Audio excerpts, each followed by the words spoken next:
He walked through the wrong door and watched every certainty he had ever owned collapse into a hospital blanket. The woman who vanished without a word. The woman he turned 3 cities upside down looking for. She was standing by a window in a maternity ward, holding 2 infants, a pen already bleeding ink across a form he hadn't been given the chance to refuse. She ran 9 months ago. Now he knows why. She was carrying his blood, and she was terrified of what his blood would cost them. Because when you are the most feared man in the Italian underworld, the people closest to you don't just become targets. They become weapons aimed at your chest. But the calculus has changed. He just became a father, twice over. And there is no contract, no rival, no quiet war that will make him sign his children away to strangers.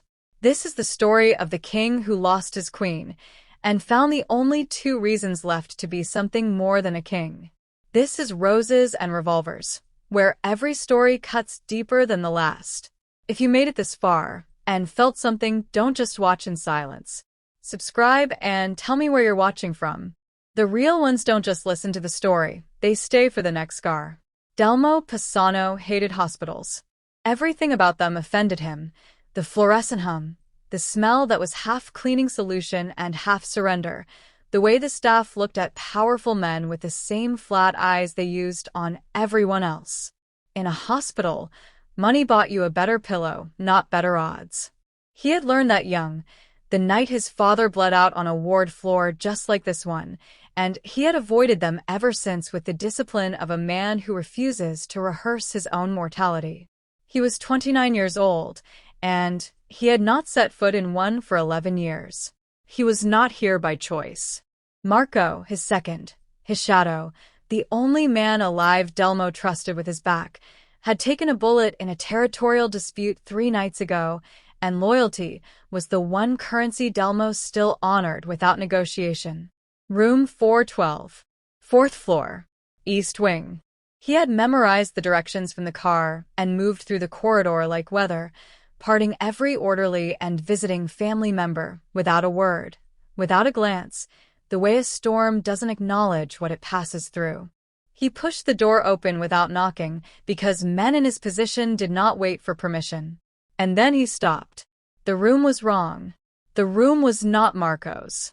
The room held something far more dangerous than a wounded soldier. It held the one absence that had never stopped costing him sleep. Wanda. She was standing at the window in a hospital gown the color of old wine, her dark hair loose around her shoulders, her cheeks still carrying the ghost of dried tears. She had always been beautiful in the way that certain things are beautiful, quietly, without effort, in a manner that made everything around her look like it was trying too hard. But it was not her face that stopped the air in Delmo's chest. It was the weight she was carrying. 2 of them. Small, swaddled, impossibly small, pressed against her body like she was the only warm thing in a cold world, which, for them, she was. A woman in a gray blazer sat at the bedside table, a folder open in front of her, a pen extended toward Wanda with the quiet patience of someone who had done this before. An adoption agent. Delmo catalogued the detail with the speed his life had trained into him. The official seal on the top of the form, Wanda's name printed where a mother's name goes, a line for a signature still blank. Still blank. He looked at the babies. One opened its eyes at the sound of the door, dark eyes, the precise shade of black that looked back at him from mirrors every morning of his life. The sharp cut of a brow it should have taken years to grow. Something in his chest that had calcified a long time ago cracked clean through. Wanda looked up. Her expression moved through terror and exhaustion and something that might have been relief, and ended somewhere he did not have a name for. Her fingers tightened around the infants. Delmo. Her voice was barely a thread. The pen was still in the agent's hand. The line was still blank. And Delmo Pisano, the man who had never waited for permission in his life, could not move. Get out. His voice came out low and absolute, the kind of voice that had ended careers and started wars in the same breath. The adoption agent looked up, registered the black suit, the set of his jaw, the quality of stillness that only men capable of real violence ever carry, and gathered her folder without another word. The door clicked shut behind her like a period at the end of a sentence. Wanda hadn't moved. She stood with both infants pressed to her chest, her chin lifted with the particular defiance of someone who is terrified and refusing to show it. Delmo knew that posture. He had once loved that posture. Right now it was breaking him open. "How long?" he said. Not a question. A demand dressed in a quiet that was somehow worse than shouting. "Delmo, how long did you know?" Her jaw tightened.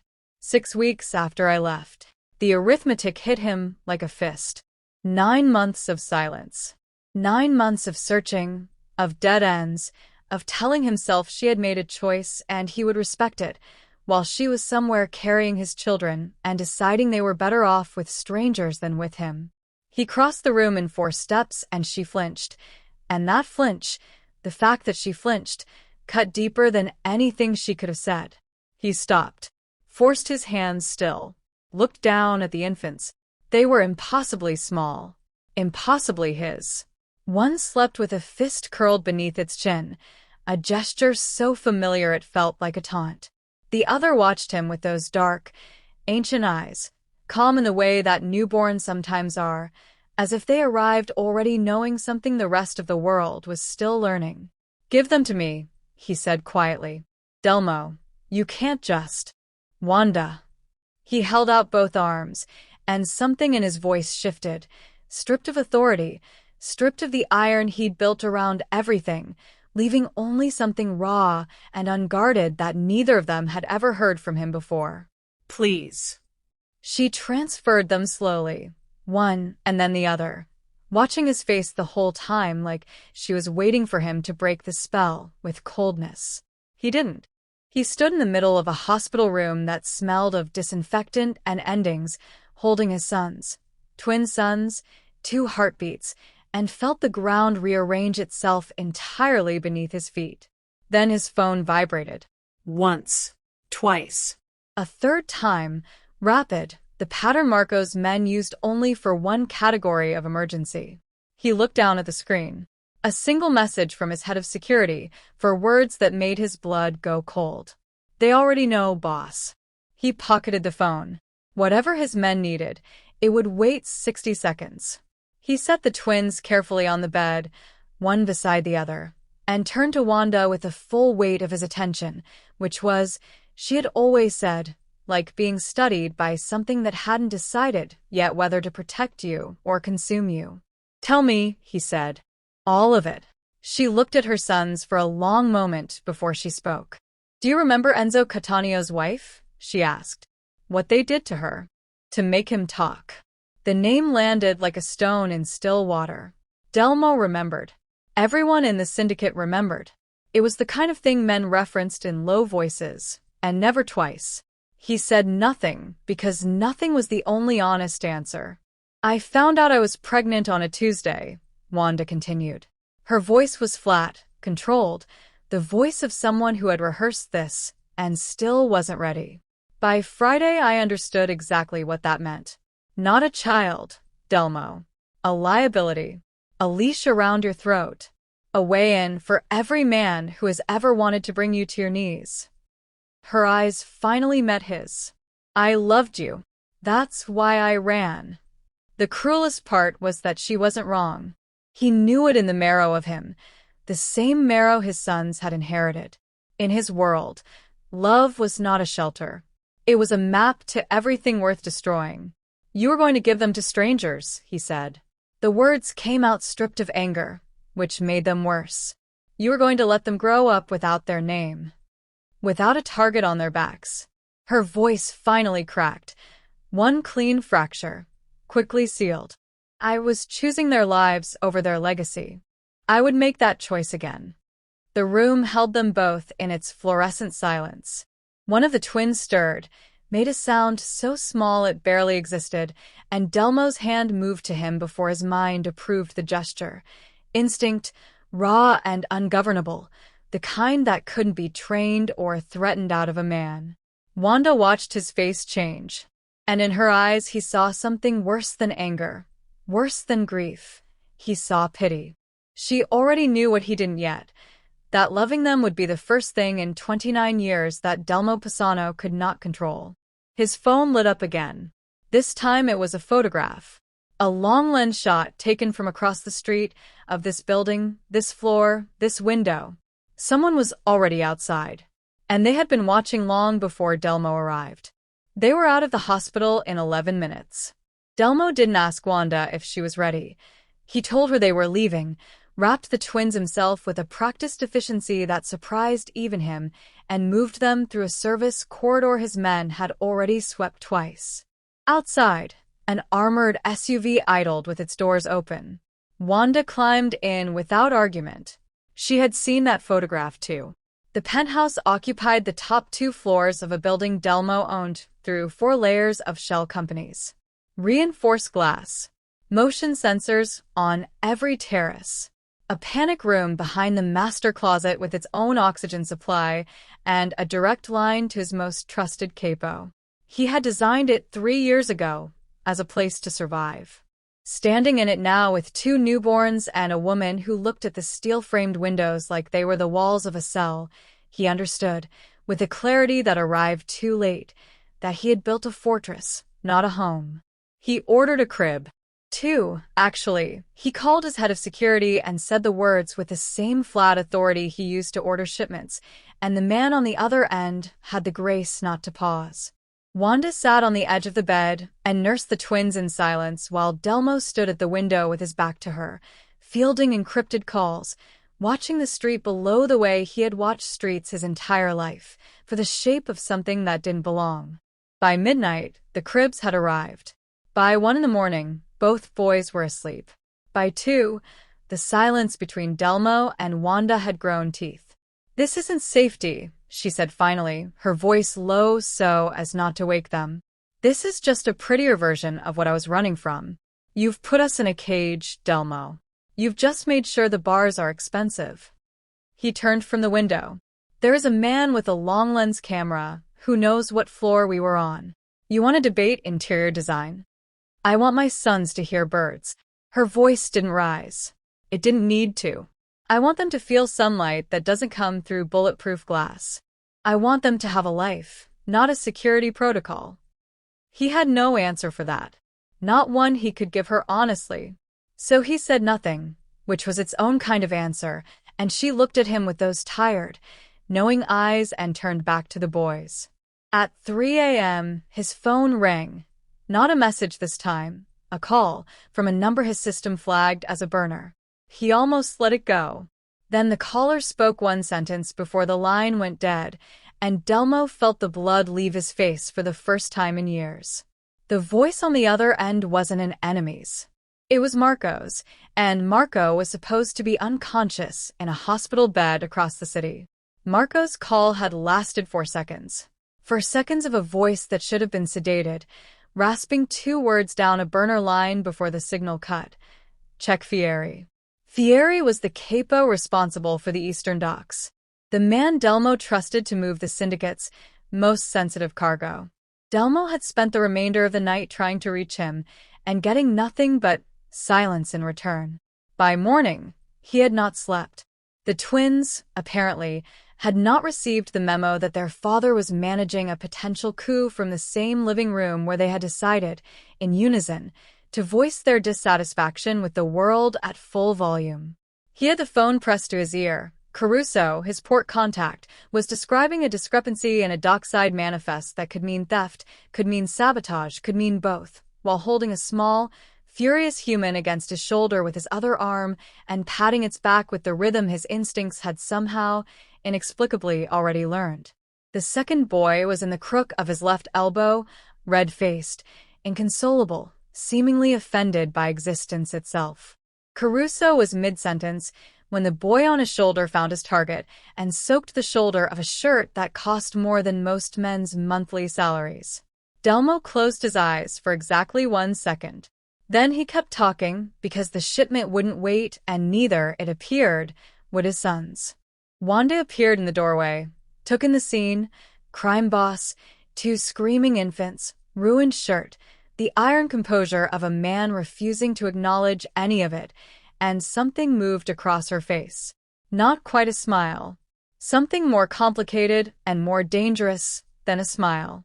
She crossed the room without a word and lifted one boy from his arm, and for a moment their hands overlapped around the infant, and neither of them moved, and Caruso was still talking about the manifest, and the city was waking up 40 floors below, and Delmo thought, with a clarity that frightened him, that this was the most real thing that had ever happened to him. Then his tablet screen lit up across the room. A security alert. Lobby level. A visitor who had bypassed the front desk entirely by producing credentials that, according to his own system, should not exist. Someone had just walked into his building using Delmo's own clearance codes. And Delmo hadn't given them to anyone. If you made it this far, you're not just watching, you're part of this story now. Subscribe, and I'll see you in the next one. The visitor in the lobby was a ghost, gone by the time Delmo's men reached the ground floor, leaving behind nothing but a smear of lobby cam static and a single white envelope addressed in handwriting Delmo recognized with a coldness that moved through him like floodwater. It was Fieri's. The envelope contained one photograph and no words. Delmo, shot through the hospital window the previous morning, holding both infants. Beneath it, scrawled in red ink on the back like an afterthought. The whole city knows by sundown. It was already noon. He summoned his remaining capos to the penthouse within the hour, 4 men who filed into his living room and arranged themselves with the careful distance of people who understood that the air around Delmo Pisano was different today, charged with something they had never seen in him before and didn't have a name for. He laid the photograph on the table without comment and watched their faces. Russo spoke first. The Calabrese family will move on this. If they confirm you have heirs, they already know. Delmo's voice was quiet, quieter than usual, which was the version his men feared most. Fieri gave them the photograph. Fieri gave them the clearance codes. Fieri has been theirs for how long, do you think? He looked at each of them in turn. No one answered. Find out. From the hallway came the soft, insistent sound of one of the boys beginning to cry. Delmo did not look toward it. His men pretended not to notice it either, with the strained discipline of soldiers ignoring an artillery barrage. The tragedy of it was almost architectural, the same instinct that made him a king, the refusal to show vulnerability, to let anything visibly matter, was the exact instinct that had taught every rival he'd ever made exactly where to aim. He had spent a decade being impossible to wound. Now he had given the world 2 reasons to try harder. By 4 in the afternoon, his intelligence confirmed it. The Calabrese family had called a sit-down with 2 other syndicates. Not to negotiate. To coordinate. 3 separate crews, historically unwilling to share a table, suddenly unified by the singular intelligence that Delmo Pisano, who had survived everything alone, now had something to lose. He walked back to the bedroom to find Wanda sitting upright on the bed, both boys in her arms, eyes fixed on him with an expression that told him she had heard enough through the walls to understand. She didn't ask questions. She had always been perceptive in the way that people raised around danger are, reading rooms the way others read words. How bad? She asked. He looked at his sons, at their dark, sleeping faces, at the particular piece of creatures who did not yet know what world they had been born into. Bad, he said. But I know who broke us open. He paused. It was someone closer than Fieri. Wanda's breath caught. Because there was only one person closer than Fieri. Only one man who had been in that hospital corridor. Only one man who knew the room number before Delmo did. Marco hadn't called to warn him. Marco had called to confirm the job was done. She waited until his capos were gone. Until the penthouse was quiet except for the low hum of the city below and the soft breathing of the twins through the nursery monitor. Then Wanda walked into the center of the living room, placed both palms flat on the table where the photograph of their son still lay, and looked at Delmo with eyes that had stopped being afraid somewhere in the last 48 hours and become something far more dangerous. Look at them, she said. not a request. He looked at the monitor. Two small shapes rising and falling in the dim blue light of a room with no window he had been willing to leave uncovered. They haven't seen daylight since they were born, she said. They have been in a hospital, then a car with blacked-out glass, then this vault you call a home. They are 4 days old, Delmo. 4 days old, and already living like prisoners. Her voice was steady, which made every word land harder. You are so focused on what might reach them from outside that you cannot see what you are already doing to them from inside. He opened his mouth. She cut through it. You want to be their father. Then be one. Not a warden. Not a commander. A father. Her jaw tightened. Because the man standing in front of me right now, I have seen him before. I lived with him. And he is exactly who I ran from. The words hit him the way only true things can, not with the blunt force of an accusation, but with the quiet, surgical precision of a mirror held at an angle he had spent years avoiding. He wanted to argue. He had 3 syndicates coordinating against him, a traitor's face still unconfirmed, clearance codes in enemy hands. He had every rational reason to hold the line. He knew all of it. And still, when he looked at the monitor and watched his son's tiny fist flex and release in sleep, the argument dissolved before it reached his mouth.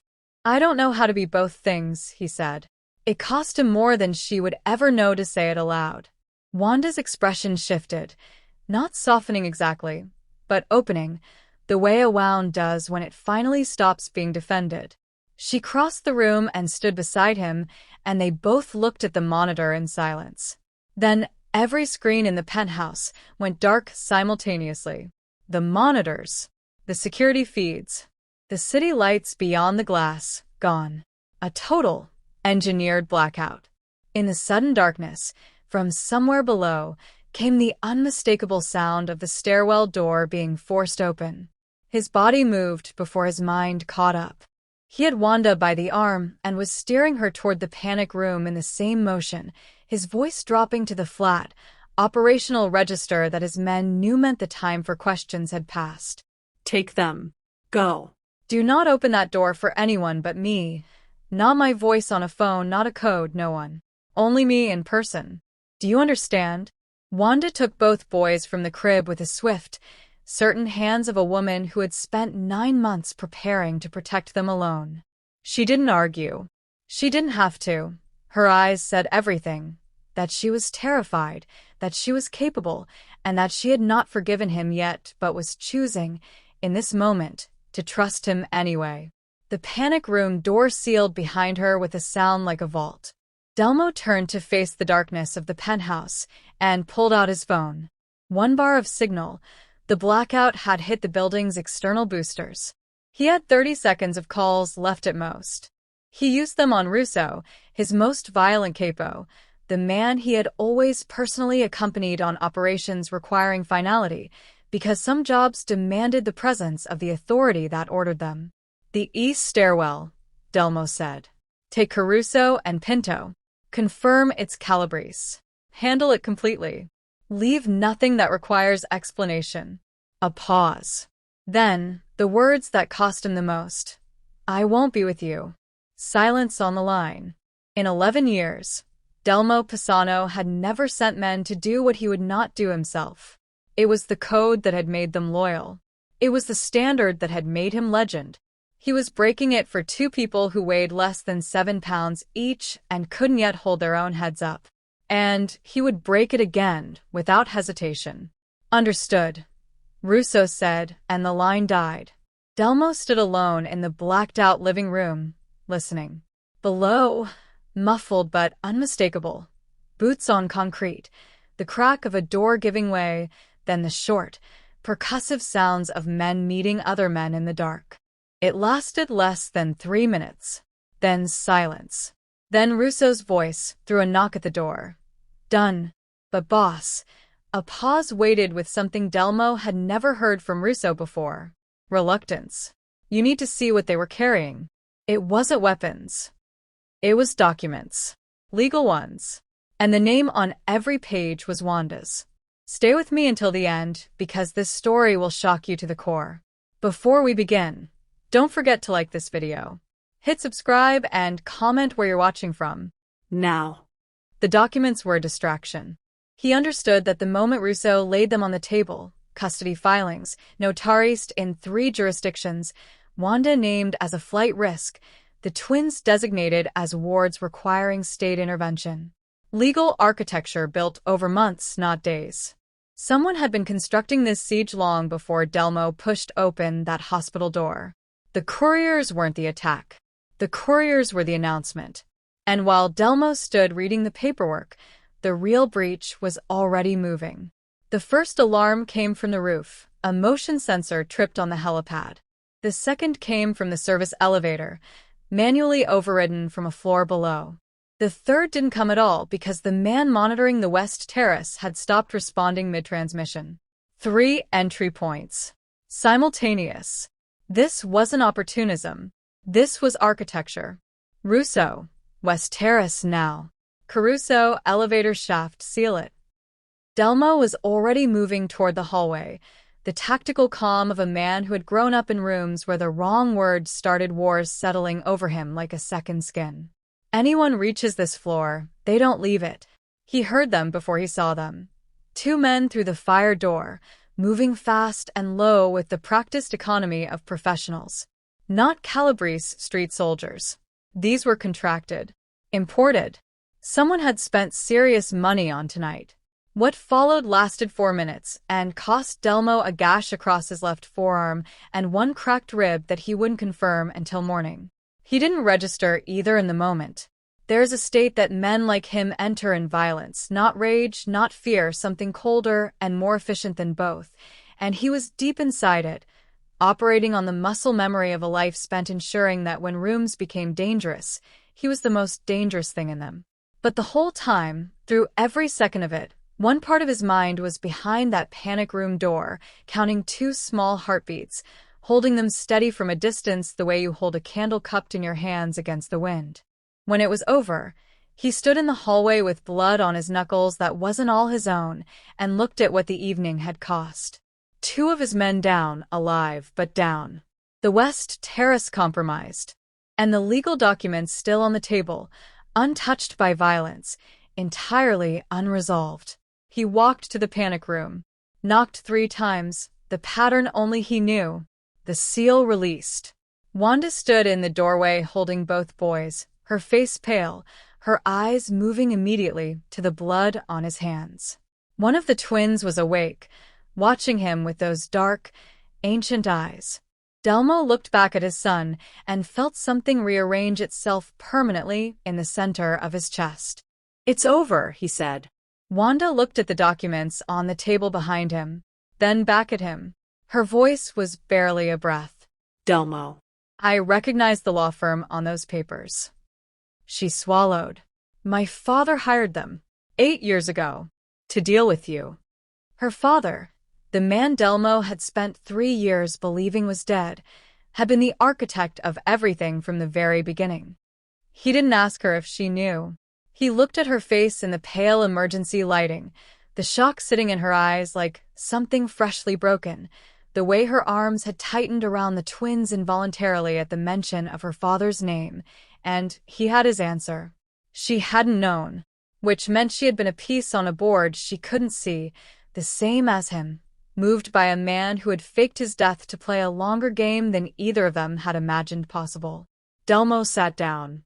For the first time in days, without strategy, without surveillance, without a phone in his hand, he simply sat in a wrecked penthouse that smelled of plaster dust and consequence, and looked at his sons lying side by side on the bed. Dawn was beginning to gray the edges of the city beyond the bulletproof glass.